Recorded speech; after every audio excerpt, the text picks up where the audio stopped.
Voici Arnold. Arnold, dis bonjour à tout le monde. Et au revoir aussi. Parce que là, je vais arrêter ton cœur pendant une nanoseconde. On se calme, petite tête, c'est pour le bien de la science. Le cœur est une pompe. Il fait circuler le sang dans tout le corps à une vitesse d'environ 40 km/h.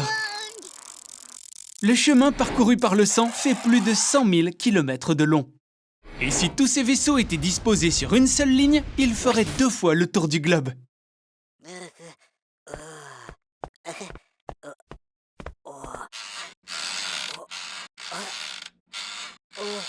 3, 2, 1, stop. Arnold, t'as fait pipi dans ton pantalon ou quoi? Il faut 0,4 secondes au cœur pour se contracter et le même temps pour se relâcher. Si vous additionnez toutes les pauses dans la vie d'une personne moyenne, il s'avère que le cœur se repose pendant plus de 20 ans. Voilà pourquoi personne ne remarquera une petite pause d'une seule nanoseconde. Mais je sais déjà comment y remédier. Regardez attentivement. Le cœur ressemble à une maison à 2 étages. Il y a 2 pièces en haut, appelées oreillettes droite et gauche, et en dessous, les ventricules. Dans son mode normal, le sang de l'oreillette est poussé dans le ventricule avec une telle pression que le sang pourrait se projeter sur plus de 9 mètres, soit près de 30 pieds. Ensuite, le ventricule pousse le sang dans les poumons ou l'aorte et la vie continue comme d'habitude. Mais si le ventricule s'arrête pendant au moins 0,7 secondes et que toutes les autres parties du cœur fonctionnent, alors, boum, la quantité de sang qui passe est doublée et il se déchire en lambeaux. Pas cette fois, Arnold! Hé, on a besoin de toi, Arnold! Mais tout le monde t'aime, hein? Pas vrai, les gens? Je plaisante, tout le monde s'en fout. Le cerveau fonctionne mieux lorsqu'il reçoit beaucoup plus de nutriments. Cela pourrait être réalisé grâce à une circulation plus rapide du sang. Une dose d'adrénaline augmentera ta fréquence cardiaque à 220 battements par minute. Et une 40e tasse de café fournira les 350. Voyons maintenant si nous avons suffisamment nourri ton cerveau. Bien... Mais que se passerait si nous faisions contracter votre cœur à une vitesse de 300 000 battements par seconde? Le sang coulera dans vos veines 20 fois plus vite que la vitesse du son. De toute évidence, toutes vos veines et vaisseaux sanguins éclateront instantanément. Et votre cœur ne pourra même pas se contracter une 2e fois. Nous ferons donc une mise à niveau. Nous remplacerons votre cœur par un moteur et nous rendrons votre sang plus visqueux. Maintenant, c'est une toute autre histoire. Sous cette forme, vous êtes un surhomme. Tous les processus de notre corps sont accélérés des milliers de fois. Ce sera le moment le plus productif de votre vie. Avec un tel cerveau, vous pourriez créer une entreprise plus prospère que Google ou affiner la théorie de la gravité d'Einstein, faisant avancer l'humanité des centaines d'années à venir. Mais à cause de votre métabolisme accéléré, vous devrez passer tout votre temps aux toilettes. Mais ne vous inquiétez pas, cela ne durera pas longtemps. Votre corps ne peut supporter qu'un maximum de 2 heures de stress et puis... BAM!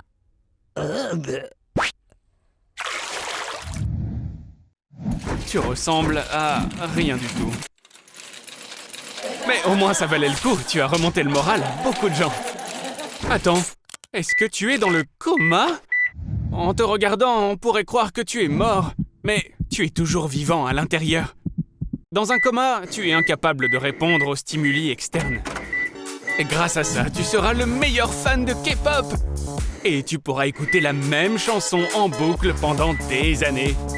Les gens peuvent être dans le coma de quelques jours à une douzaine d'années. Edouard Obara est tombé dans le coma à l'âge de 16 ans et a passé 42 ans dans cet état. Selon les patients, pendant un coma, certains se sentent comme une sorte de matière. Ils errent dans des couloirs longs et humides, des labyrinthes. Ils passent par des mécanismes complexes. Le degré de coma est déterminé par l'échelle de coma de Glasgow, où 15 points correspondent à une conscience claire et 3 points à la mort cérébrale. Arnold, ils vont éteindre la machine! Réveille-toi et je te promets, plus d'expérience sur toi. Il y a de la lumière au bout du tunnel. Allez, Arnie, tu peux le faire! Je n'aurais jamais pensé dire ça un jour, mais tu m'as vraiment inquiété. Alors, comment tu te sens? Est-ce que tu es en train de parler en klingon? Tu es devenu l'un de ceux qui, après un coma, oublient leur langue maternelle et se mettent à parler une langue complètement étrangère. Oh! Tu n'as pas une bonne tête. Tu aurais besoin d'une hospitalisation immédiate. Tu ne vas pas tenir jusqu'à l'hôpital. Ton cœur pourrait s'arrêter.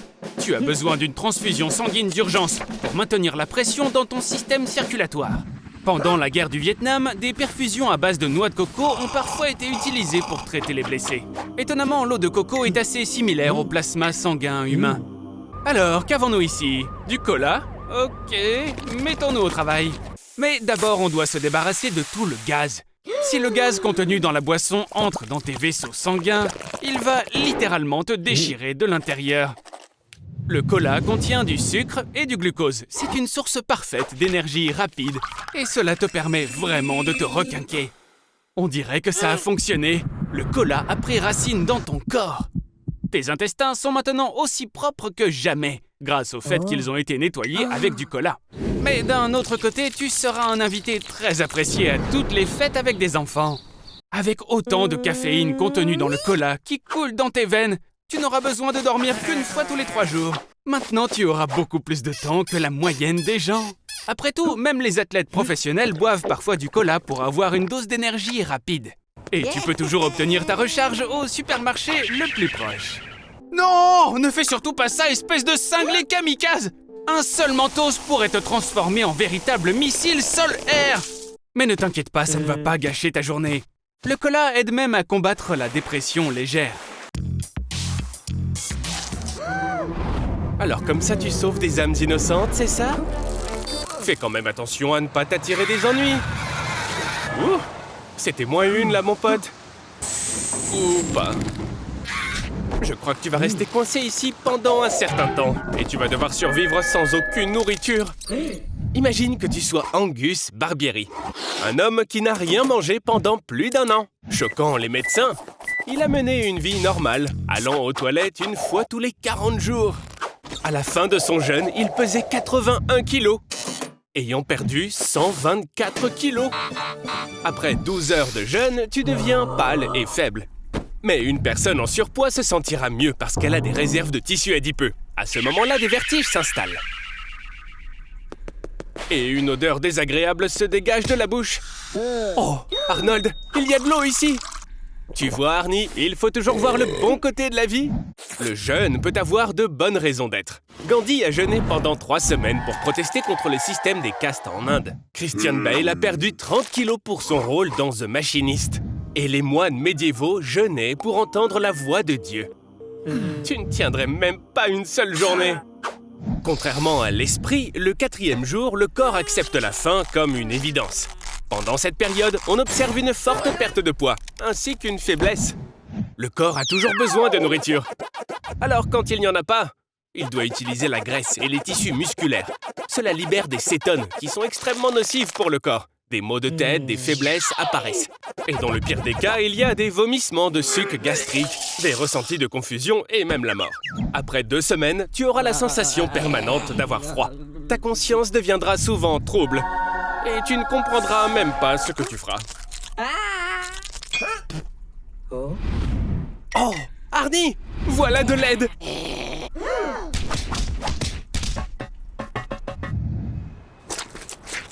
Bon, c'est pas vraiment ce à quoi tu t'attendais, mais... Bon, Arnie, mon pote, tu es sauvé? Quoi de neuf, Arnold? T'as encore des problèmes de dos? Bon, c'est vrai que les expériences sur YouTube sont bonnes pour les vues, mais pas trop pour ta santé. Félicitations, tu es en train de vieillir prématurément. Il n'y a rien que tu puisses faire, toutes les créatures vieillissent. Enfin, presque toutes.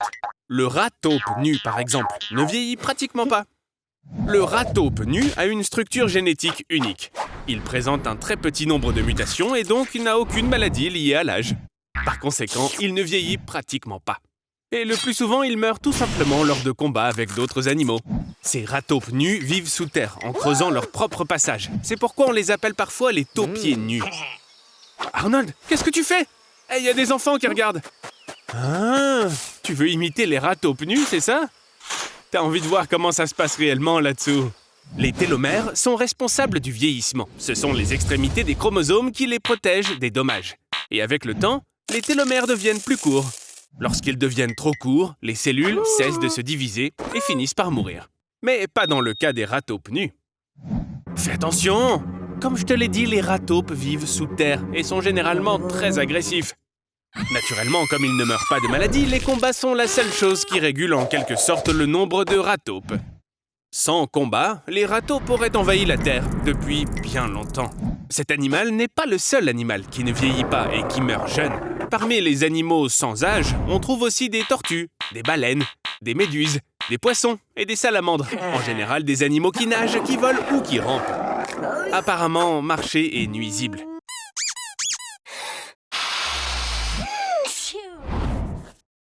Est-ce qu'on t'a prescrit des antibiotiques?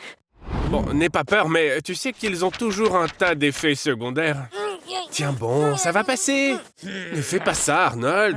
Les bactéries peuvent s'adapter aux antibiotiques et développer une immunité contre eux. Et c'est ainsi que les bactéries résistantes apparaissent. Les bactéries résistantes tuent environ 700 000 personnes chaque année. Et la bonne nouvelle, c'est que lorsque les bactéries se font concurrence, elles produisent des substances toxiques les unes pour les autres. Ainsi, pendant que les scientifiques créent de nouveaux antibiotiques, on peut essayer de monter les bactéries les unes contre les autres. Tu aurais mieux fait de recycler les antibiotiques. C'est dans les poubelles que s'accumule un très grand nombre de bactéries qui peuvent entrer en contact avec divers antibiotiques. Et dès lors, créer une super bactérie. Tu sais, ton immunité est déjà affaiblie par ta maladie. Et maintenant, voilà ce qui se passe. Les antibiotiques sont conçus pour les bactéries connues. Si de nouvelles apparaissent, nos antibiotiques seront impuissants. Récemment, des scientifiques ont découvert près d'1 millier de bactéries dans les glaciers du Tibet. Presque toutes inconnues de la science. Je sais, on dirait le début d'une histoire d'horreur. Surtout lorsqu'on est en plein réchauffement climatique. Les superbactéries ne sont pas faciles à traiter, Arnie. Il faut beaucoup de temps pour créer un nouvel antibiotique, tu sais. Sérieusement, Arnie, t'as l'intention de rechercher une superbactérie en utilisant ChatGPT? D'ici 2050, quelqu'un mourra toutes les 3 secondes de maladies causées par des superbactéries. Mais en mai 2023, l'Abocin a été créé. C'est un nouvel antibiotique contre l'une des 3 superbactéries les plus dangereuses. Les scientifiques ont été aidés par l'intelligence artificielle dans cette découverte. Arnold, dans ton état, tu devrais être au lit en ce moment. Pas en train de faire des expériences. Tu ressembles même un petit peu à une bactérie en ce moment. Mais mon pote, à ta place, je ne prendrais pas vraiment de risque avec cette solution qu'on ne connaît pas. Enfin bon, encore une fois, tu n'as rien à perdre. Waouh, t'en as eu de la chance. Je ne sais même pas comment c'est possible. C'est vrai que les imbéciles et les débutants ont toujours de la chance, hein. Et dans ce cas, toi tu es les deux. Tu te sens encore mal, c'est ça? Je t'avais dit qu'il y aurait des effets secondaires. L'essentiel est de ne pas créer une nouvelle superbactérie. Oh non, Arnold! Allez!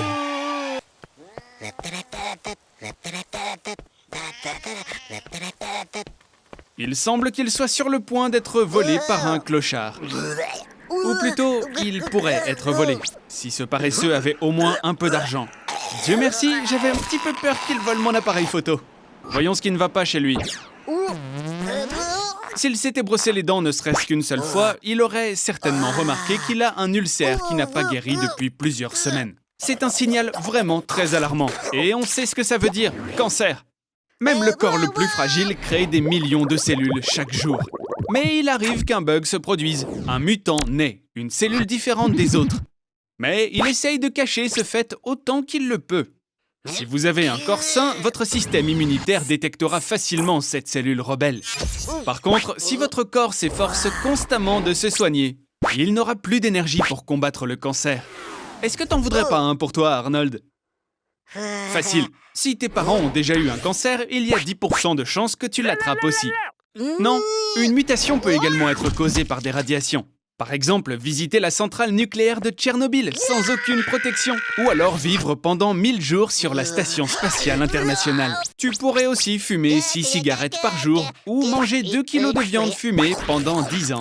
Tu n'aurais même pas le temps de cligner des yeux car cette cellule se transformera en une énorme tumeur cancéreuse. Regarde, la nourriture qui se trouve à l'intérieur ne peut même pas atteindre l'estomac.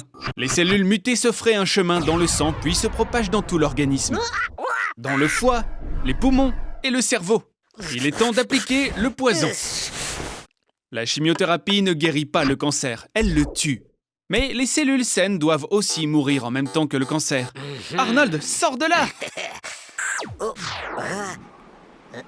Il ne nous reste plus qu'à attendre. Ou alors on pourrait juste... Courir! Cours, Arnold!